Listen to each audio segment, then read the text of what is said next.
Welcome, beloved anointed ones. Power doesn't announce itself. It rearranges the room and lets everyone else figure out what changed. Something already shifted, and the proof is in how people started acting weird around you without an official memo. No explanation, no press release, no dramatic reveal. Just a sudden tension in the air. Conversations changed, energy shifted, reactions became sharper, quieter, or strangely defensive. That's not coincidence. That's impact registering late. Here's a fact most people never hear. Human beings subconsciously recalibrate how they treat you within seconds of sensing irreversible confidence. Neuroscience calls it dominance signaling, but not the loud, chest-beating kind. It's the kind that shows up when someone stops needing feedback to function. The brain reads that as authority before logic even catches up. That's why respect often arrives before understanding. What makes this unsettling and slightly funny is that you didn't do anything theatrical. You didn't clap back. You didn't explain your growth in a three-part thread. You didn't even look like you were trying. You just moved differently, calmer, sharper, less available. And somehow that quiet adjustment hit harder than a public victory lap ever could. People love comfort stories. They like predictable arcs where effort looks noisy and success asks permission. What disrupts them is when someone skips the performance and still alters the outcome. No struggle cosplay, no inspirational soundtrack, just clean execution and an energy that says, "I'm already past this." That's where the confusion starts, because when someone can't trace your power to a visible source, they assume something illegal, spiritual, or disrespectful happened. They replay moments, overanalyze conversations, and privately wonder what the hell you unlocked. Not because you threatened anyone, but because you broke a familiar rule without asking. This isn't about hype. It's about aftermath. Whatever the hell you just did wasn't loud, but it was final. And that's exactly why this conversation exists. Number one, you didn't flinch when it mattered most. There was a moment where most people would have folded. Not because they're weak, but because pressure has a way of rewriting priorities. Comfort starts sounding reasonable. Compromise starts dressing itself up as maturity. Backing down starts calling itself peace. That's where most people blink. You didn't. You stayed steady when the cost became real. When being liked was suddenly on the table. When keeping your position, reputation, or access required you to bend just a little. You didn't dramatize it. You didn't make a speech. You simply didn't move. And that decision carried more weight than any loud reaction ever could. What people don't understand is that flinching is rarely obvious. It's subtle. It's the laugh you fake to soften a truth. It's the silence you offer to keep the room calm. It's the agreement you give just to avoid friction. You saw that moment coming and chose not to take the exit ramp. You let the discomfort sit. You let the tension breathe. You let the consequence land. That's when the shift happened. Because people can sense when someone doesn't negotiate with themselves anymore. It registers instantly. The tone changes. The respect recalibrates. Even the ones who don't like you start moving differently around you. Not because you're aggressive, but because you're anchored. You didn't flinch when expectations tried to corner you. You didn't rush to defend yourself when assumptions formed. You didn't dilute your stance to stay included. You accepted that standing firm might cost you something, and you decided that was fine. That's a level of internal agreement most people never reach. This is why your presence feels heavier now, not louder. Heavier. Because you proved, without announcing it, that pressure doesn't own you. And once someone shows that, they don't need to intimidate, persuade, or perform. Their posture alone does the work. That single moment didn't just protect your integrity. It redefined how people file you in their minds. Not as someone to test, not as someone to push, but as someone who doesn't break when it's inconvenient to stay whole. Number 2, you acted without asking for permission. Most people are trained to wait, not because they lack ideas, but because they've been conditioned to look around first. They scan the room, they read the temperature, they listen for approval disguised as advice. Somewhere along the way, movement became something that needed consensus. You broke that pattern. You moved when the signal was internal, not external. You didn't crowdsource your instinct or soften your intent to make it easier to accept. You trusted your own timing, and that's unsettling to people who need reassurance before every step. When someone acts without asking, it exposes how many others were only pretending to be ready. What made it powerful wasn't speed. It was certainty. You weren't reckless or loud about it. You simply stopped waiting for validation to turn into courage. You understood that permission is rarely given in advance. It's granted after results show up. And instead of waiting for the invitation, you became the proof. People noticed, even if they couldn't explain it, because action without approval creates a quiet authority. It shifts dynamics fast. Suddenly, opinions start arriving late. Advice shows up after the fact. The same people who hesitated begin explaining why they knew it would work. That's how you know the move landed. This kind of action also rewires how you see yourself. You stop treating others as gatekeepers to your own momentum. You realize that most rules are social agreements, not actual barriers. Once that clicks, hesitation loses its grip. You stop asking whether you're allowed and start deciding whether it's aligned. That's why this moment stuck with people. You didn't break rules for attention. You bypassed the need for permission entirely. That's different. It tells the world you're operating from internal authority, not borrowed confidence. And internal authority is hard to challenge because it doesn't depend on applause. You didn't wait for the room to agree before you moved. You moved, and the room had to adjust. That single decision repositions you permanently. Because once someone acts without asking, they're no longer seen as someone waiting to be chosen. They're seen as someone who chooses themselves, and that changes everything. Number 3, you absorbed chaos without becoming it. Chaos has a way of finding people who feel responsible for everything around them. It's loud, invasive, and exhausting. Most people react to it with equal parts panic and overcompensation. They yell, blame, or let fear dictate their next move. You didn't. You absorbed the chaos without letting it touch the core of who you are. That's rare, and that's why people notice, even if they can't put it into words. It's not about pretending the storm doesn't exist. It's about moving through it while keeping your center intact. You saw the confusion, the manipulation, the envy, the pressure, and instead of letting it shake you, you contained it. You let the noise exist externally while internally remaining precise, calm, and unshakable. That's why your presence feels different in a room full of tension, because you're a stabilizer, not an amplifier. Most people underestimate how much impact this has. Chaos is contagious, but steadiness is even more contagious, and far less expected. By absorbing what others could not, you forced their own reactions to reflect back on them. Suddenly their panic looks unnecessary. Their attempts to pull you into the fray fall flat. You don't participate in the drama, and that makes you unpredictable in the most powerful way.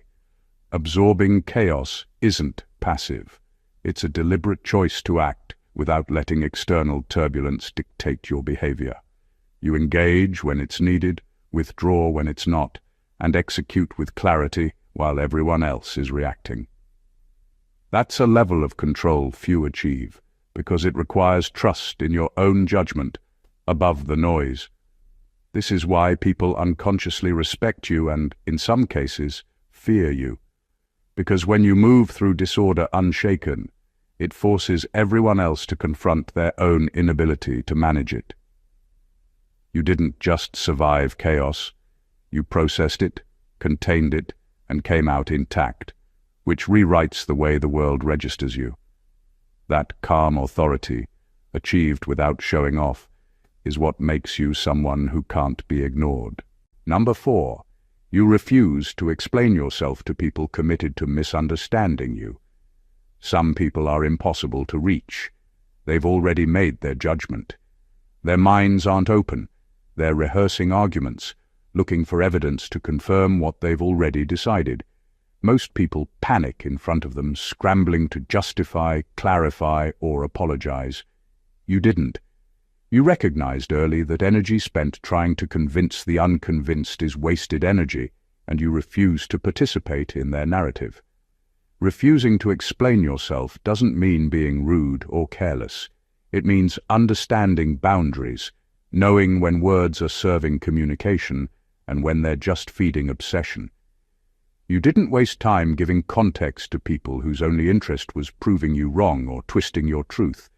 You allowed your actions, results, and presence to speak, while letting their assumptions remain exactly that, assumptions. That restraint is magnetic. People are used to seeing arguments, defenses, and endless explanations. When someone chooses silence over justification, it flips the dynamic. Suddenly, the burden shifts. They look for cracks that aren't there. Their frustration grows because you're not playing the game they built to control the story.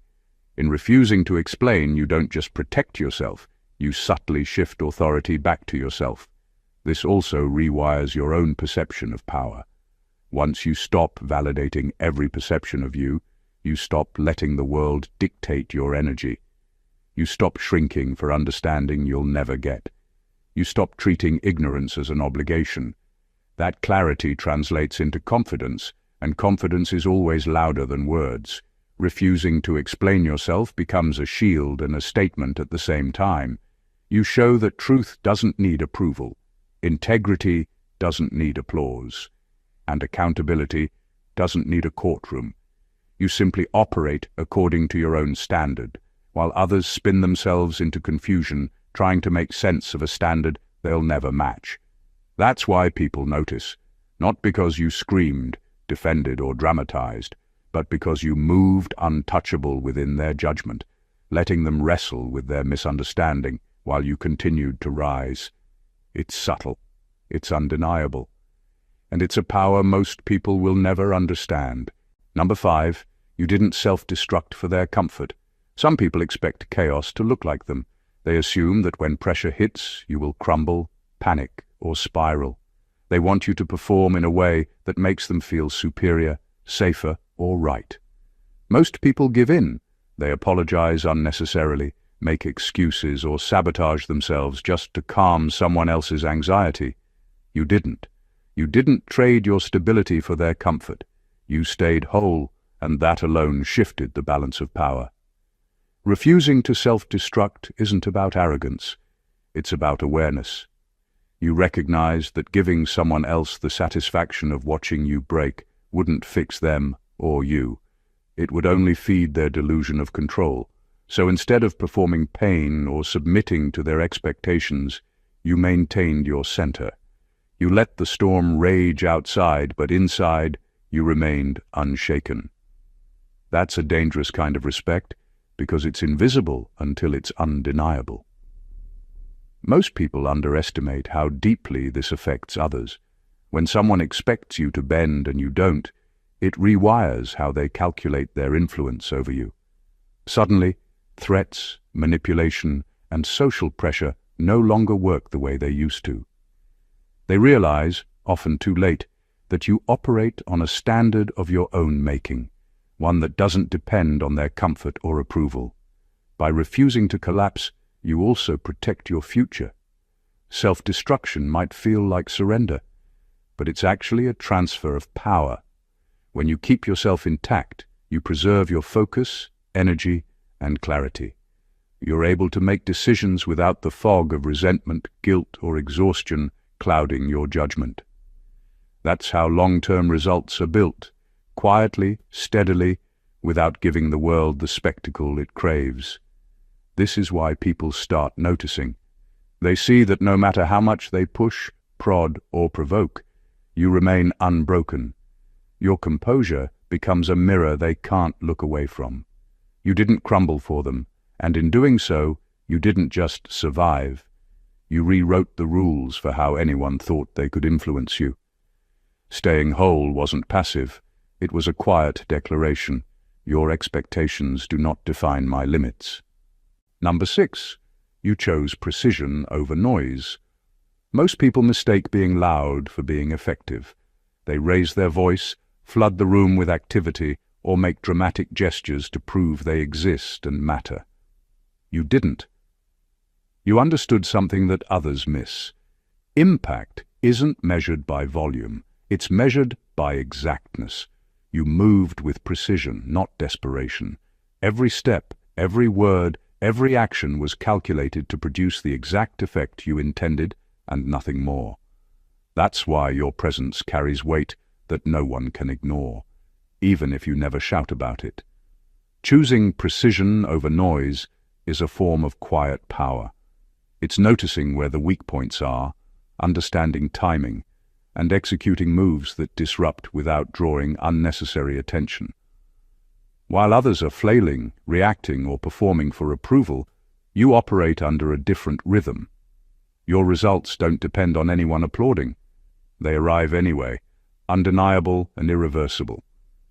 That contrast makes people uneasy because they're used to chaos and spectacle. They expect noise. You didn't give it. What makes this even more effective is that precision creates anticipation.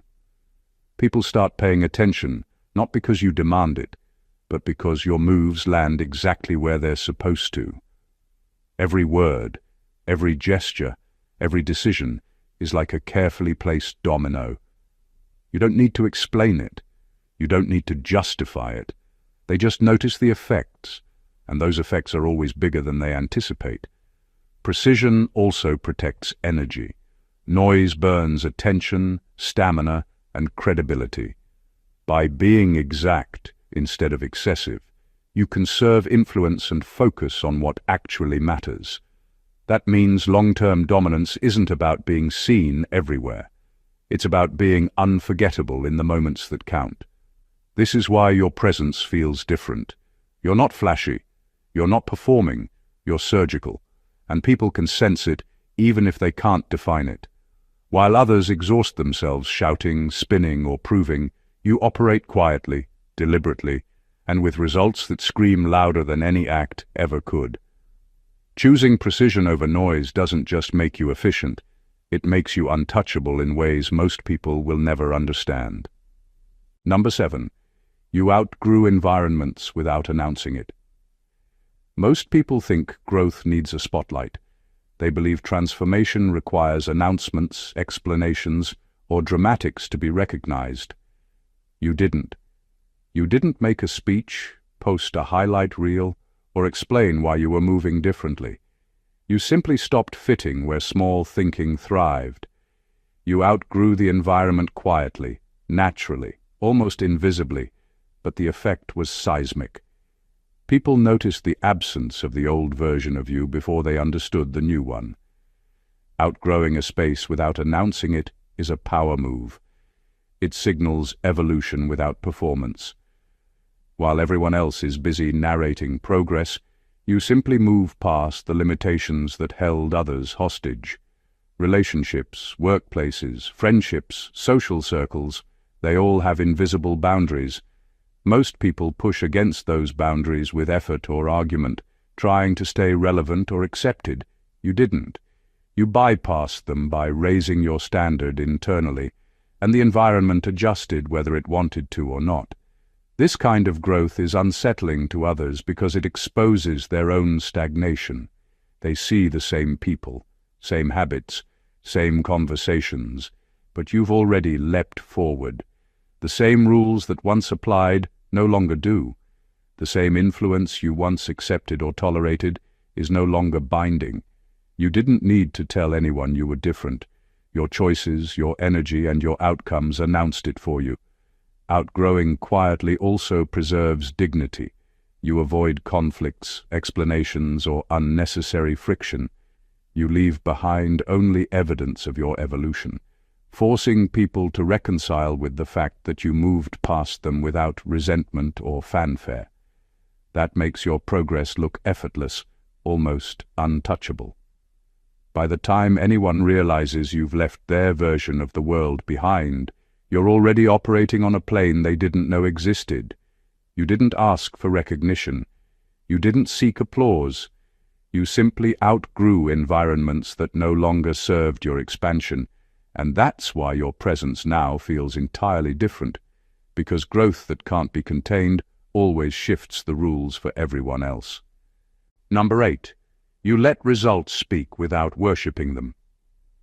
Most people tie their identity to outcomes. They measure self-worth by applause, recognition, or visible success.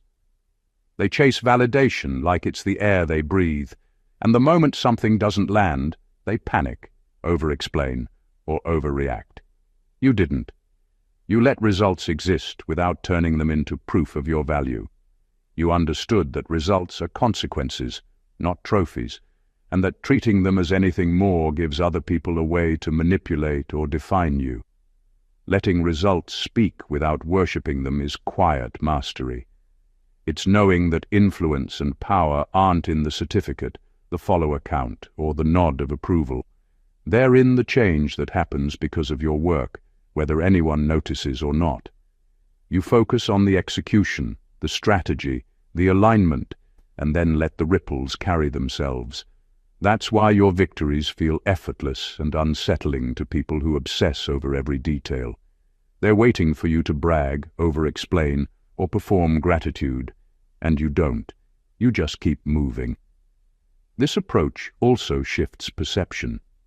People see your results, but because you don't weaponize them for attention, they have to interpret their impact on their own. There's no ego to fight, no theatrics to counter. The outcomes exist as undeniable proof of your ability, not your neediness. That makes you more credible, more respected, and far more intimidating than someone who constantly broadcasts success. It also protects your energy. Worshipping results turns them into anchors that can weigh you down. When you let results live in their own space, you avoid being trapped by expectation, envy, or the constant need to defend your achievements. You create freedom to keep evolving, to keep taking bigger steps without being held hostage by your past wins. By letting results speak without worshipping them, you quietly redefine influence. You teach the world that impact is enough, that presence matters more than applause, and that those who measure power by attention will always be one step behind. You don't need to announce your victories, they announce you. And that's a kind of authority no one can negotiate with. Number 9. You broke patterns instead of people. Most people think influence comes from confrontation, from breaking someone down, or proving dominance by force. That's the obvious approach, and it's temporary. You didn't operate that way. You understood that real power doesn't come from crushing others. It comes from dismantling cycles, systems and patterns that keep failure, chaos, or toxicity alive. You changed the game quietly, without making enemies or performing spectacle, and that's why your impact lingers long after the moment passes. Breaking patterns instead of people requires awareness. You saw how habits, expectations, and repetitive behaviors trap not just yourself, but everyone around you, and instead of focusing on individuals, you targeted the structures that created the problem. That's why people can't respond to you the usual way. They can't intimidate you, manipulate you, or replay old scripts, because the pattern you moved through no longer exists. And because patterns are invisible to most, the shift feels subtle, almost unnoticeable, until the effect is undeniable. This approach also makes your moves permanent. People recover from confrontation. They recover from chaos, drama, or verbal attacks. But once a destructive pattern is disrupted at its source, the system itself has to rebuild. That gives you a kind of authority that no argument, no outburst, and no intimidation can ever challenge. You don't just survive the storm, you change the weather. Breaking patterns instead of people also rewires how others perceive you. They start realizing that control isn't about intimidation, and influence isn't about fear. You showed that the real leverage is in precision, strategy, and awareness. While others get caught up in emotional reactions, you were already moving to the next level. You didn't focus on winning arguments, humiliating opponents, or punishing mistakes. You focused on ending repetition, stopping cycles, and making disruption inevitable. And that's why your presence now carries weight. It's quiet, it's calculated, and it's permanent. You don't just participate in life, you restructure it. And that's a kind of mastery almost no one ever achieves. Number 10. You stayed consistent when no one was watching. Most people show up when there's an audience. Praise, attention, or recognition drives their consistency. When the lights are on, they perform. When no one is looking, their focus disappears. You didn't operate that way. You maintained your standards, your discipline, and your energy regardless of who was paying attention. That quiet consistency is one of the most underrated forms of power, and it's what separates those who merely survive from those who dominate. Consistency, when invisible, is a test of character. It's easy to act motivated when external pressure exists, when applause or validation is within reach.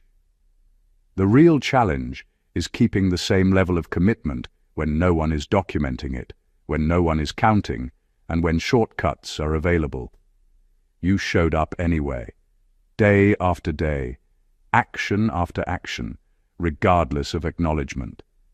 That persistence creates results that accumulate silently, like a force that no one notices until it's unstoppable.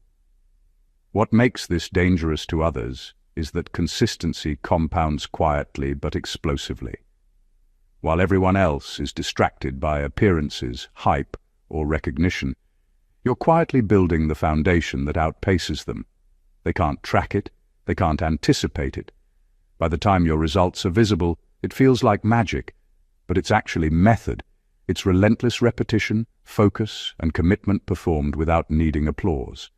Staying consistent also rewires your own mindset. You stop looking outward for validation. You stop seeking approval because your actions have intrinsic weight. You develop a kind of internal authority that no criticism, jealousy, or manipulation can shake. The habit of showing up for yourself, even when invisible, builds confidence that doesn't waver in the face of noise or opposition. This is why people eventually notice. Not because you screamed, performed, or demanded attention, but because results don't lie. Your quiet consistency becomes undeniable. It rewrites expectations and forces the world to acknowledge a reality they never saw forming. You didn't perform for anyone, you performed for yourself, and that is a power almost no one else can replicate. Number 11. You stopped trying to be understood and focused on being accurate. Most people live in a constant trap of needing to be understood. They over-explain, justify, and bend themselves to fit someone else's perception. They confuse clarity with truth, assuming that if everyone agrees, their position is solid. You didn't play that game. You stopped trying to force comprehension and focused instead on being accurate, precise, and correct in your actions, decisions, and words. That shift alone changes everything about how people perceive and respond to you. Accuracy over understanding is a subtle but deadly kind of power. It's not flashy. It doesn't rely on applause, validation, or agreement. It operates under a simple principle.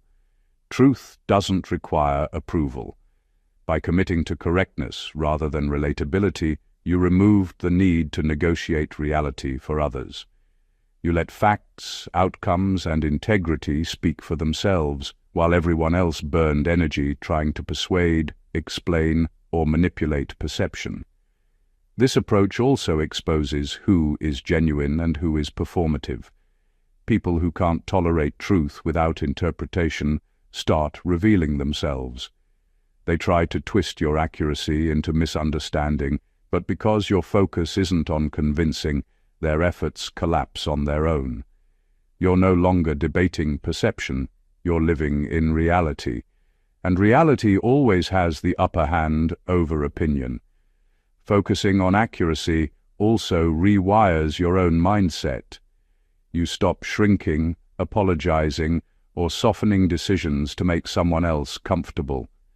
You stop treating other people's mental frameworks as authority over your choices. That creates a clarity of action that's rare, almost impossible to interrupt once established. By prioritizing accuracy over being understood, you also force people to confront themselves. They either adjust to reality or stay trapped in their own confusion. You don't need to fight. You don't need to argue. You simply operate on a standard of truth, and the world is forced to respond. That's why your influence grows quietly but unmistakably. Accuracy doesn't just change outcomes, it rewires the environment around you, making you someone who can't be twisted, questioned, or undermined. Number 12. You didn't weaponize your pain for sympathy. Most people make the mistake of turning their struggles into performance. They highlight every wound, exaggerate every setback, and hand out their suffering like it's currency, hoping for recognition, comfort, or approval. You didn't. You carried your pain silently, transformed it into clarity, and used it to sharpen your vision instead of manipulate attention. That's why your energy feels different, because it's forged from experience, not drama. Choosing not to weaponize your pain doesn't mean you ignored it. It means you refused to make it someone else's problem. You processed it, internalized the lessons, and converted the emotional weight into fuel for decisions, strategy, and focus. While others were busy narrating their suffering, you were quietly building resilience.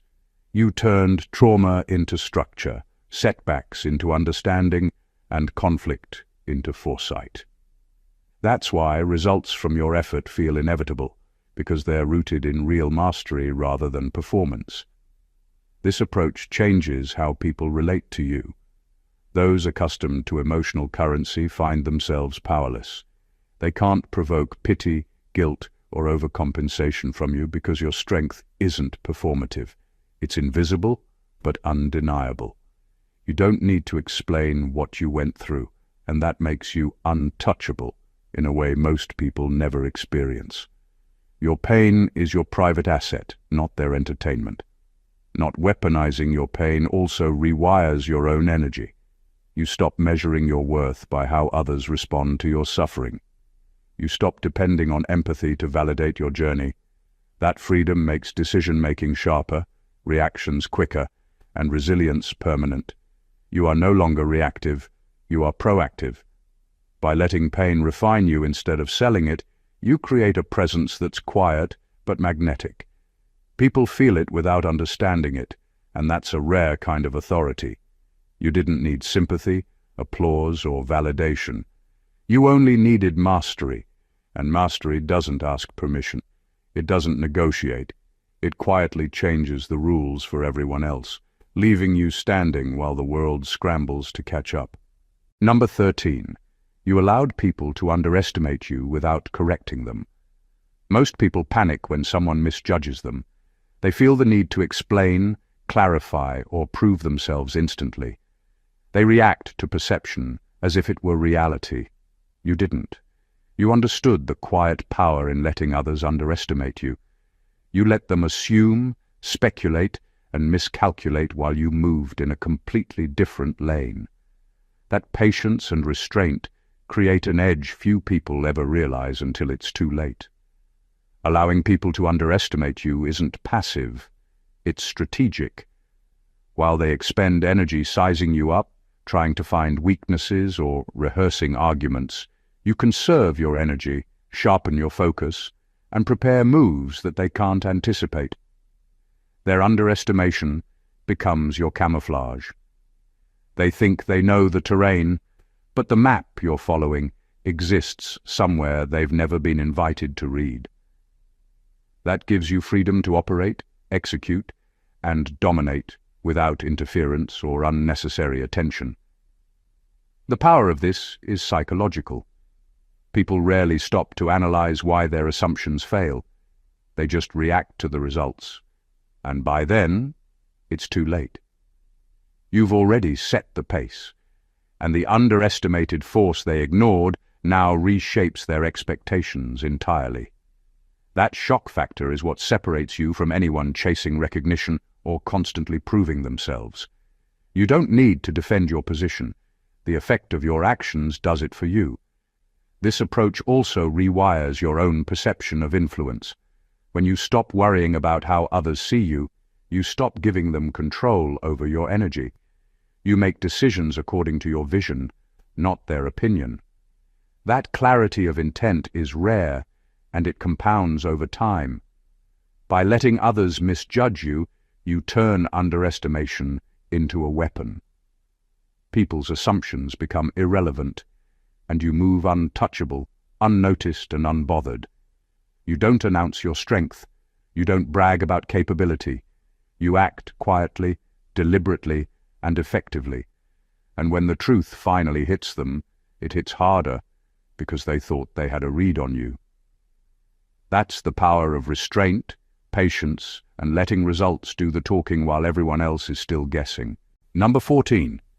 You finished what others only talked about surviving. Most people spend their lives narrating survival like it's a badge of honor. They talk about the storm, the struggle, the drama, but when it comes to crossing the finish line, very few actually get there. You didn't just survive, you completed the journey.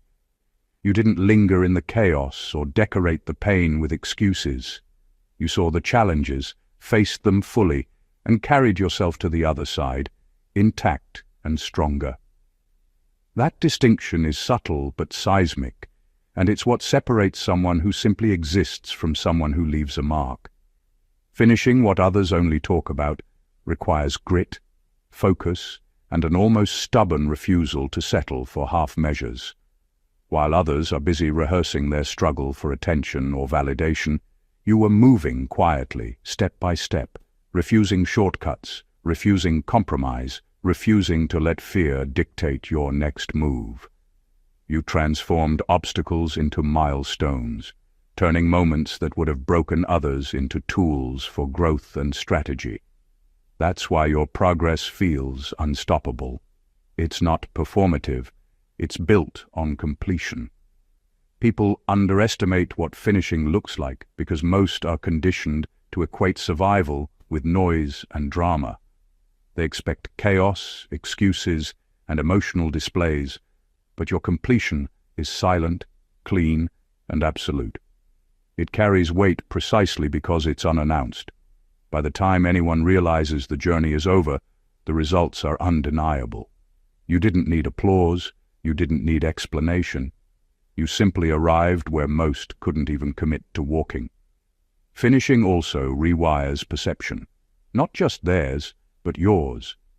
You no longer see challenges as endless cycles of struggle, but as gates with clear exits.